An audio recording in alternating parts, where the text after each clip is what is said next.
മുരിയാട് ഗ്രാമപഞ്ചായത്ത് കുട്ടികളുടെ മാതൃകാ ഹരിതസഭ ആനന്ദപുരം NS ഹാളിൽ നടത്തി. മുരിയാട് ഗ്രാമപഞ്ചായത്തിലെ എല്ലാ സ്കൂളുകളിൽ നിന്നും തിരഞ്ഞെടുത്ത കുട്ടികൾ ഹരിതസഭയിൽ പങ്കെടുത്തു. മുരിയാട് ഗ്രാമപഞ്ചായത്ത് പ്രസിഡന്റ് ജോസ് ജെ ചിറ്റിലപ്പള്ളി ഉദ്ഘാടനം ചെയ്തു. ആരോഗ്യ വിദ്യാഭ്യാസ standing committee chairman KU Vijayan സ്വാഗതം ആശംസിച്ചു. UM-LP സ്കൂളിലെ മിഥുൻ M, ശ്രീകൃഷ്ണ ഹൈസ്കൂളിലെ ദയ പാർവതി, മുരിയാട് AUP സ്കൂളിലെ ധനേഷ് കൃഷ്ണ, സെന്റ് ജോസഫ് സ്കൂളിലെ അന്ന വിജയൻ, ബിൻഡോ ബിജു, ആനന്ദപുരം GUP സ്കൂളിലെ തനൂജ് എന്നിവർ മാലിന്യമുക്ത നവകേരളത്തിനായി ആശയങ്ങൾ പങ്കുവച്ചു. ആനന്ദപുരം ശ്രീകൃഷ്ണ ഹയർ സെക്കൻഡറി സ്കൂളിലെ NSS വോളണ്ടിയറായ അനുഷ്കയുടെ നേതൃത്വത്തിലാണ് ഹരിതസഭ നടന്നത്. കുട്ടികളുടെ മാലിന്യമുക്ത നവകേരളവുമായി ബന്ധപ്പെട്ട സംശയങ്ങൾക്ക് ഗ്രാമപഞ്ചായത്ത് അസിസ്റ്റന്റ് സെക്രട്ടറി AN ജോഷി മറുപടി പറഞ്ഞു.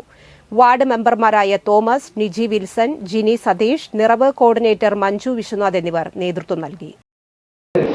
ഒന്ന് വോളണ്ടിയർ, രണ്ട് നിർഭർ.